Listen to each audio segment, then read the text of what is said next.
Hello, fellow foodies, and welcome back. This is Dr. Cassandra Quave, and you're listening to Foodie Pharmacology, the science podcast for the food curious. This week on the show, we're going to talk about ovosexing. This is a really cool topic. We're going to get into what it means to be a humanely hatched hen. So we're talking chicken, people. But before we get started, I just want to remind you, if you love this show, and I hope you do, if you're a constant listener, you can support us by buying me a coffee. You can head over to our website. We've also got the QR code up on our video version of the show. Buy me a coffee, keep me caffeinated, help the production team and I keep bringing you great content every week. All right. So let's move on to our guest and our topic for the day. So we're going to be talking about ovosexing. And our guest today is Jasen Urena. Jason began his career at the company NestFresh in 2005, and he's really been integral to the company's growth. He's held roles in marketing, sales, and farm operations before becoming the vice president. He's a leader in sustainable egg production and spearheaded the launch of the first non-GMO project verified eggs in 2015 and the first regenerative organic certified eggs in 2022 under the New Barn Organics brand. He uses farming methods that improve soil health, animal welfare, and labor conditions. In 2022, he partnered with IFCO Systems and HEB to create the egg industry's first closed loop local distribution system. So they use reusable RFID enabled crates, and doing this helps the program to boost traceability. It lowers transportation costs and cuts emissions. Most recently, he introduced NestFresh humanely hatched eggs using in-ovo sexing technology to ensure that we're only incubating female chicks, which is an industry first that eliminates the need to hatch the male chicks and marks a large advance in animal welfare. So let's talk about ovosexing. Thank you for coming on the show, Jason. It's really great to meet you. Yeah, thank you so much for having me. Thanks for that wonderful introduction. I'm gonna have to start asking you to come with me on the road so you can Okay, help introduce me to the you're a place. PR person. There we go.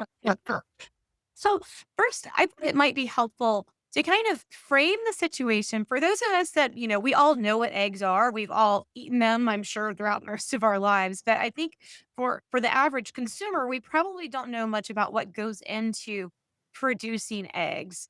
Can you just walk us through a little bit of like what the egg production cycle looks like in the US? And kind of then we can dive into more of some of the differences that you're getting into with Nest Fresh's approach.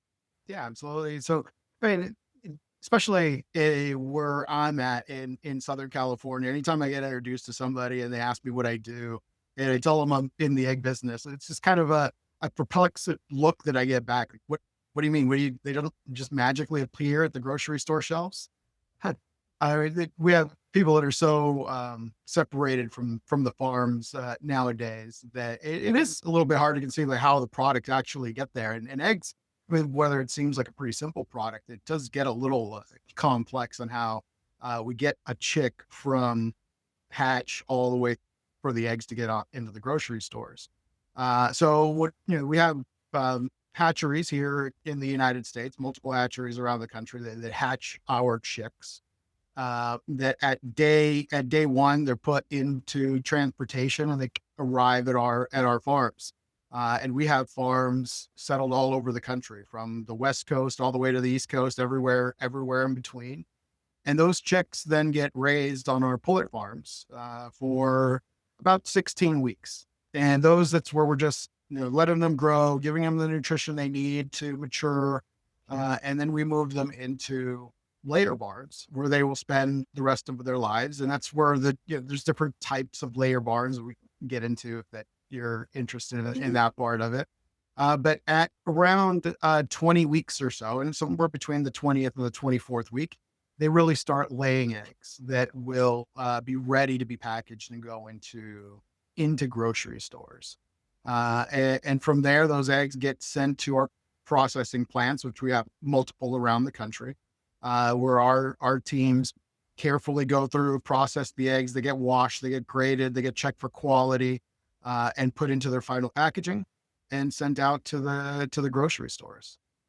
That's awesome. So I want to back up because you said a word that until recently I was not at all familiar with. You said pullet. Can you just give us an overview of what the life cycle of a chicken is?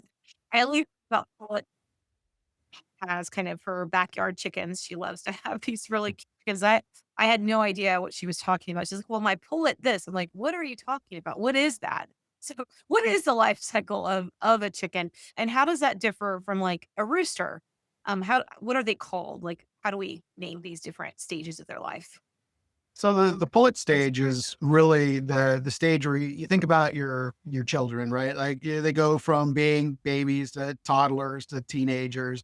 That pullet stage is really where that chick grows up from baby to mature hen, and that lasts from what we call them pullets as soon as they get onto the farm. They're between day two, day three, all the way through day 16, or sorry, week 16.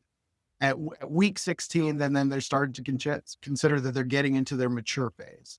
And then after that, they start getting into their laying phase in that somewhere in the week's early 20s, 20, 21, 22, 23, 24.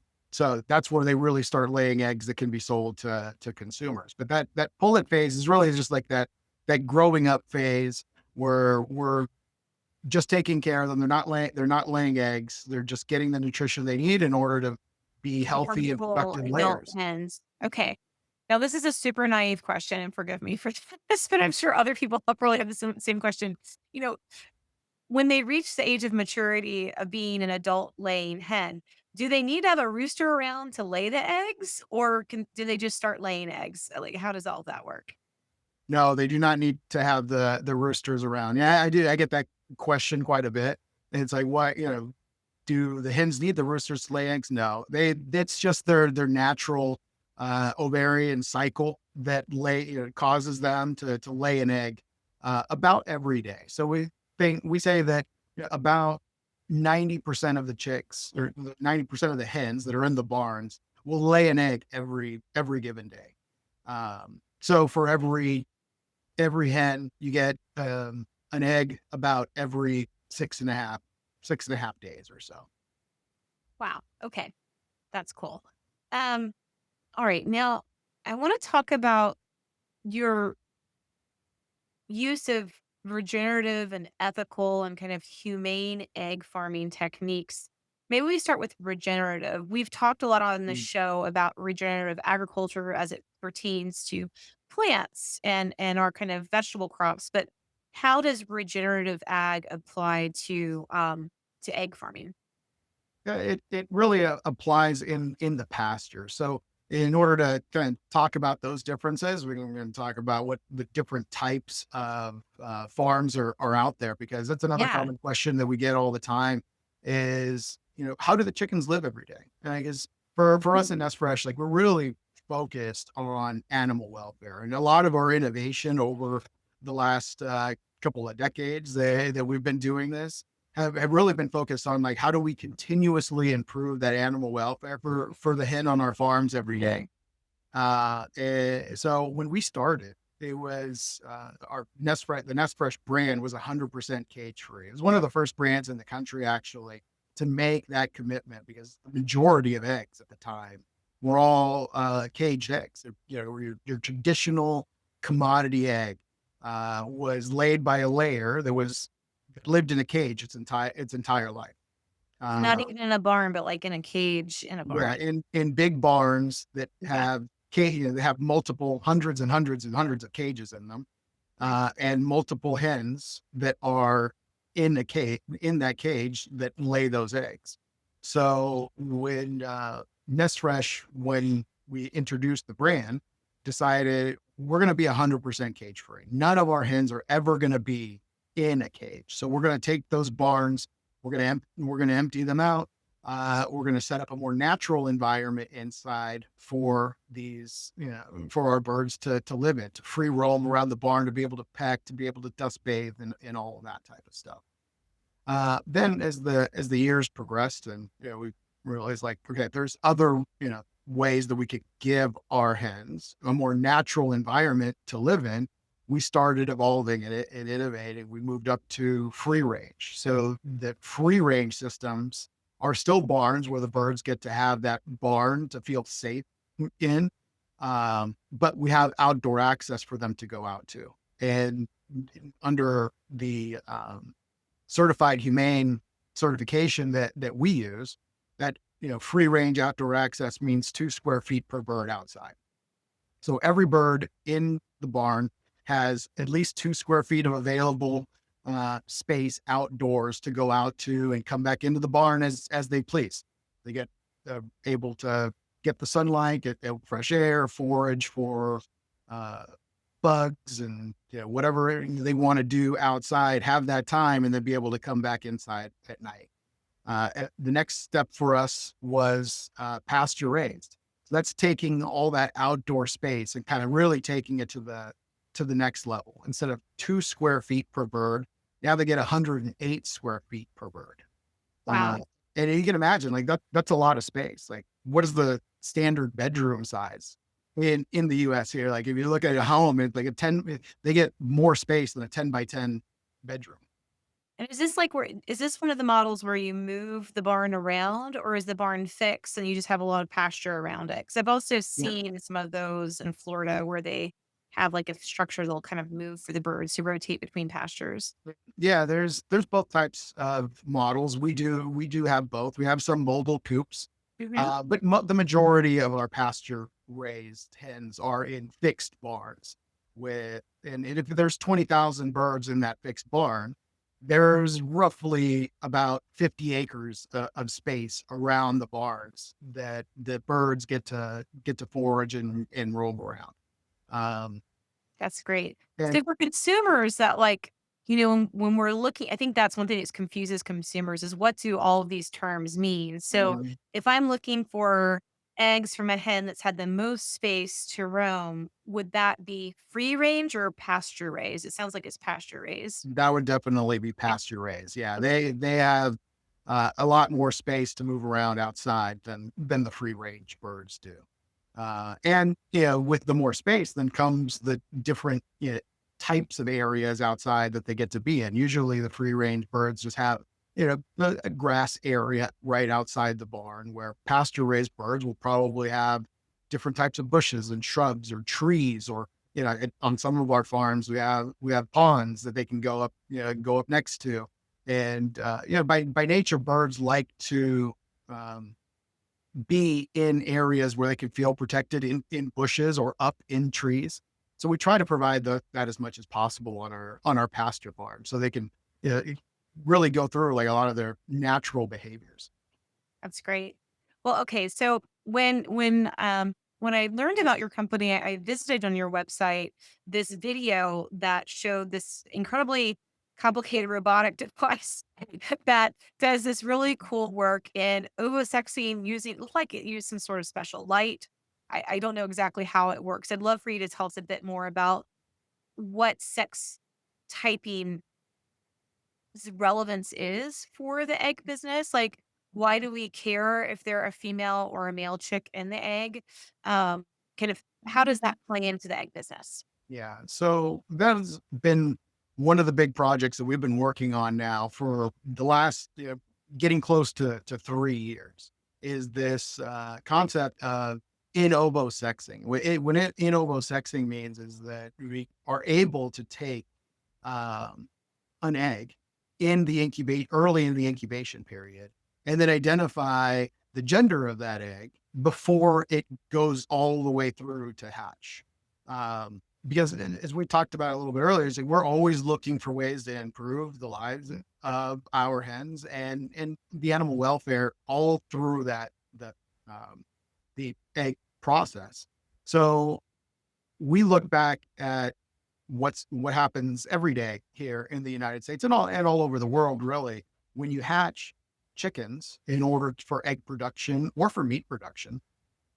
You're only hatching the chicks to get the females out of the batch, because the females are the ones that lay the eggs, and the females are the ones that have the body structure for meat. The male birds are more muscular, and different body tones. And here in the United States, and again in most of the world, the male birds are not consumed. They're not used for meat production. So we saw that as a big opportunity to take a big step in animal welfare, because right now, or until we launched our Humanely Hatched program, all the males that were hatched were euthanized on day one. So we go through incubation, hatch these baby birds. The females go on to their productive life, and the males, as soon as they're hatched, go through basically go down a different conveyor, and they all get euthanized on day one. Um, we've always seen that as an issue, but until recently, there hasn't really been a solution A way to you could that. tell before they Yeah. hatch. Right. Yeah. So we started seeing technology pop up in Europe that was able to start to tell, to tell the difference. And we saw that as an opportunity as well. If Europe has the technology to do this, why can't we do this here in the United States? So that kind of started our journey, coming up on 3 years ago, and taking trips over to Europe. I'm meeting with all of the companies that were coming up with this in-ovo sexing technology, and trying to figure out how we were going to do that here. Originally, we ran into all kinds of roadblocks. It was scaling issues, because the machines that were scaled for the European egg industry were not big enough or efficient enough to run here in the United States. Like, many people don't know, but we're one of the highest egg, consuming countries in the world per capita. And the size of our hatcheries and our farms here in the United States are vastly bigger than most other places in the world. So the technology that was working for some of the European countries didn't necessarily fit here. So we had to find the right uh, technology partner that was going to be willing to invest the money to scale their technology, and then bring it over here and find a hatchery that was willing to put the technology in and make all the needed adjustments within their hatchery. That took a while. Then finally, we got together with a company called AAT, and a technology that they called Cheggy, and they agreed to make all the adjustments to the technology that we were looking for. And then Highline North America, which is one of the biggest hatcheries here in the United States, said, "Yes, we want to do this with you guys, and we want to be the hatching partner." So we put them, got all together, and decided, all right, let's do that. Let's bring over this equipment. And the equipment was installed this past December, December 2024, and we ran our first hatchery eggs through the Cheggy in December, and back then became the first company in the United States to be able to say that we in-ovo sexed, or what we're calling humanely hatched, our chicks before they got on to our farms. That's incredible. So, at what stage of development, like how far along do these eggs need to be in the incubation process before you can determine their sex through this technology? So there's a few different technologies out there, and we chose the Cheggy technology because it is a non-invasive way to tell the gender of the chick. So the Okay. process actually works. It's hyperspectral light that gets shined onto a batch of hatching eggs, that allows computers and a lot of photos to be taken of the internal of that egg. And then the computer programming and artificial intelligence in it is able to tell which egg is male and which egg is female. Nice. And this can be done around day 11, between day 11 and day 12 of incubation.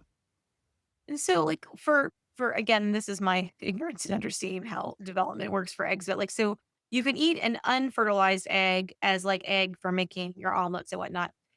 I've heard you can also eat fertilized eggs, but how far along can they be? Like, can you use the male eggs as eggs, or are they too far along for that at that point? Yeah, so the fertilized eggs are what you hear in your grocery stores as fertile eggs.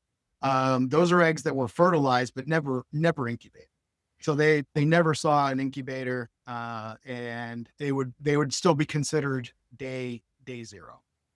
The eggs that we're using for hatcheries do have to go into the incubators and have to Yeah. go through that early incubation stage in order for the technology to be able to pick up what gender that individual egg is. And then once they identify the gender of the egg, the female eggs get put back into incubation to finish out their incubation process. And then the male eggs get upcycled into different proteins. So they can't be used for like grocery egg, Okay. but they can be used for things like animal feeds. They Great. can But be not used. wasted, as they're, like, still a part Correct. of the production chain. That's amazing. Yeah. That's So great. those eggs are definitely able to be then reutilized in some way.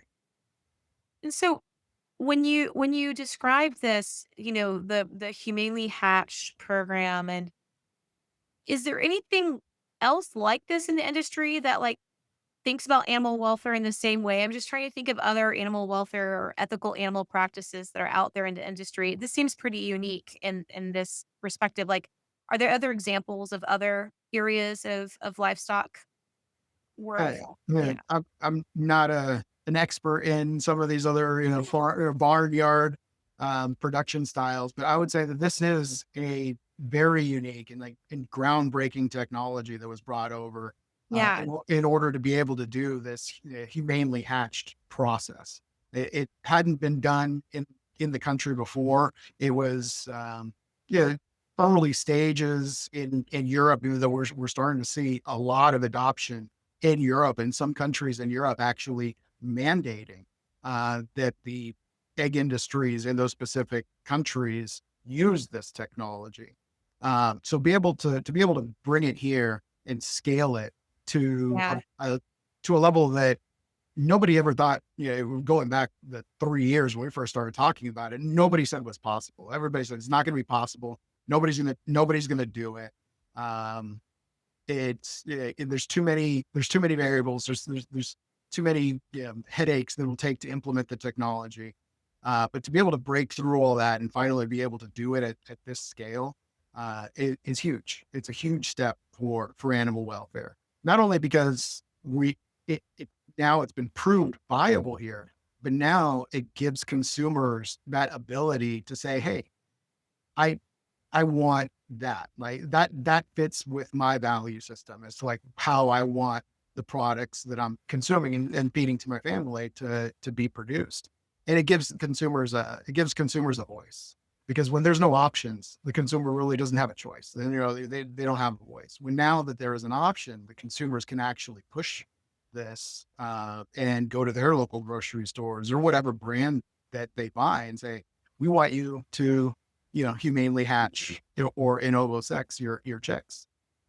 That's incredible. I mean, I've never thought about that aspect of the egg industry, that you had all the male chicks that needed to be euthanized because they didn't fit within the previous model. I think a lot of emphasis, it feels like, in the public has always been around how far the hens get to roam. It's I've always fixated on, how much space do they have? Are they in a cage, or are they able to get in and out of a barn, or are they in a pasture? But this is a whole other element that I think has just not been a part of the knowledge base of most consumers. Which of course you have like male and female chicks. Like, what happens to the males? Like, it's just, it's one of those, of course, things, but also something that I think has been really overlooked. So I want to really applaud your efforts to raise awareness around this part of animal welfare in the industry, and also really bring these innovations to the United States from Europe with this technology. And just to so for some context, it's about just in the egg industry, because I'm not including the meat side of the industry, but just in the egg industry, it's 350 million plus that are males that are going through this process, being hatched and euthanized on day Wow. one. It's not a small number. And for us, this is a meaningful step to then actually make an impact in that space. We're not going to do it alone. Yeah. We're not the biggest brand in the country. We're a privately owned company. We're a family owned company. The founder that started our company still owns 100% of it.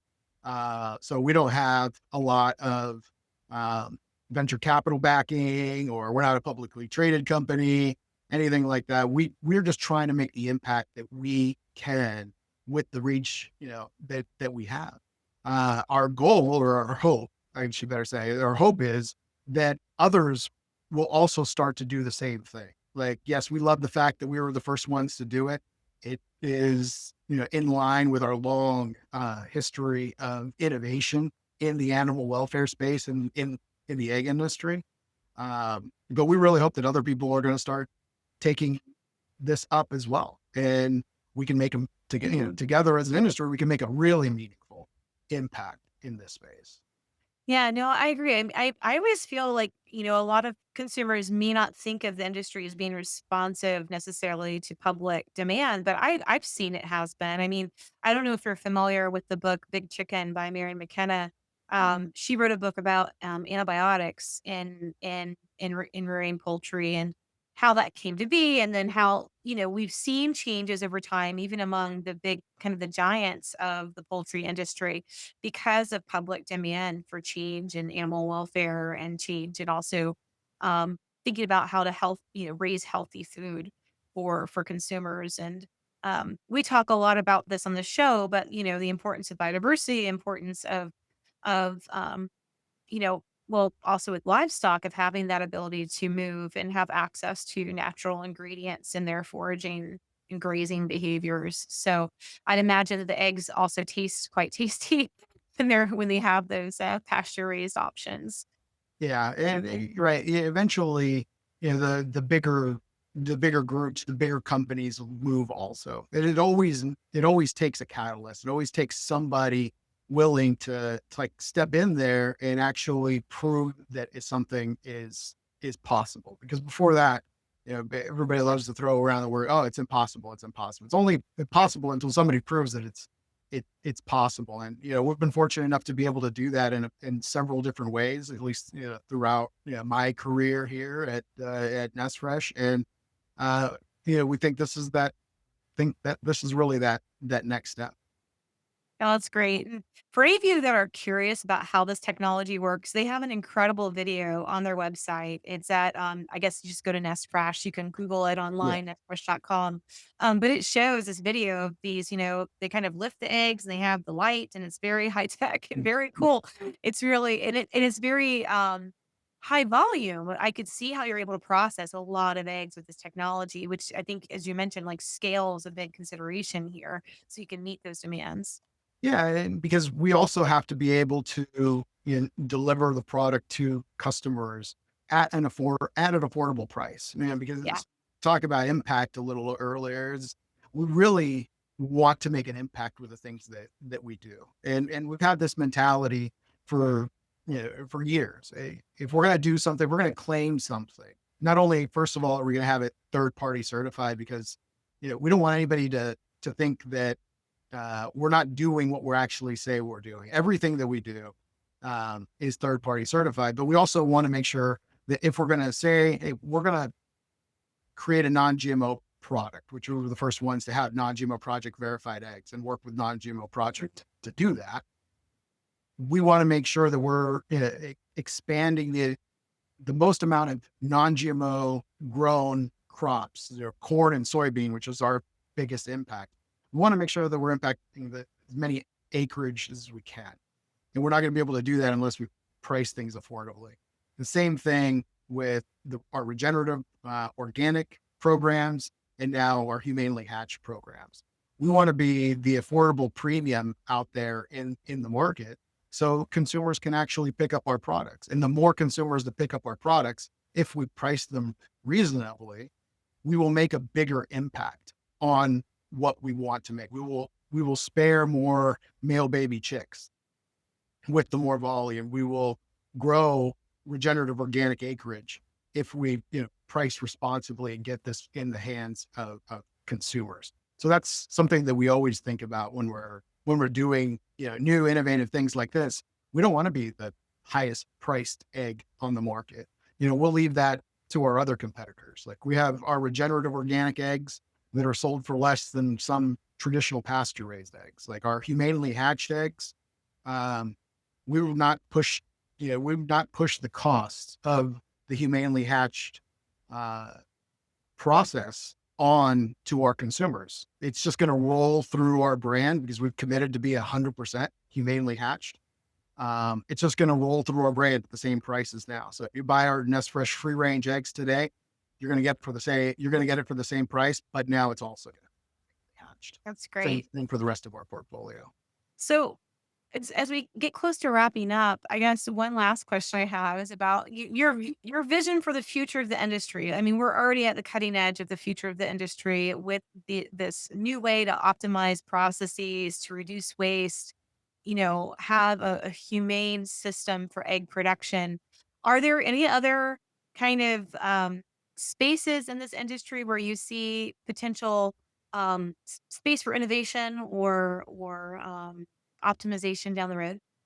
Yeah, I mean, I think innovation is kind of it's a nonstop process. Mhm. Like you always have to be thinking, and for us, like we really are trying to listen as much as possible to our consumers, and who's out there that is looking for something better. Because we don't always, we don't come up with any of these ideas ourselves. Actually, we're always just listening to other people and what they want. Identifying like maybe where they think the issues are with our products and how we can make them better, and then trying to go out and find the solutions for that. Um, so we really try to listen to our consumers as much as possible and let them guide us to where they want us to go. But the other thing that we're real passionate about as NestFresh is growing the number of independent farmers, small family farmers across the country.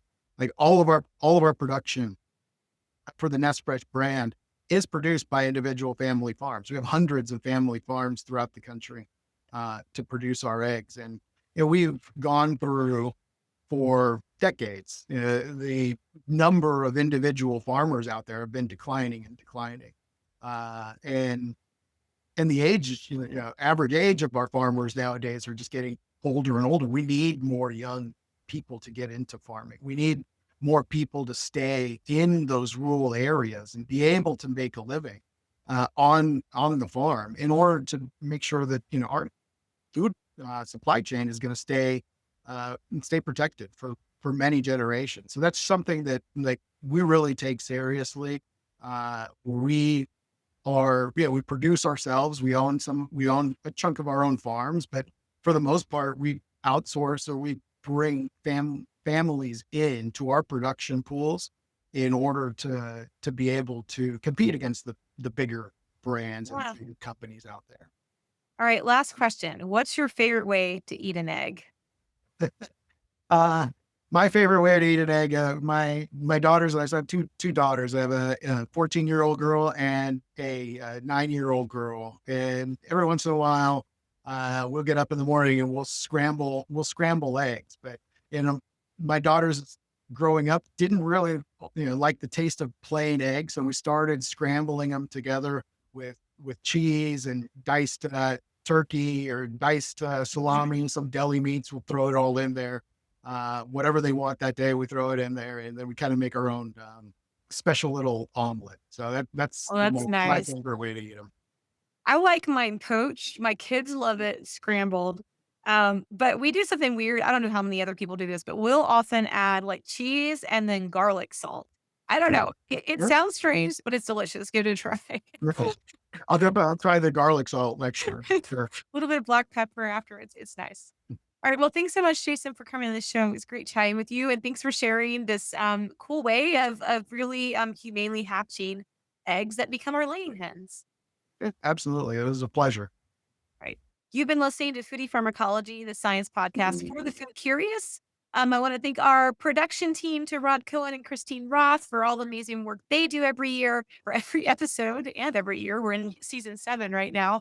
To keep bringing this great show to you, you can help us keep the show going. Again, we are in need of supporters. You can do that by heading over to our buy us a coffee link. You can buy us a coffee, keep us caffeinated. Those donations go to help us keep the production rolling on this show. So thanks so much for listening. Stay healthy out there, and I'll see you next time.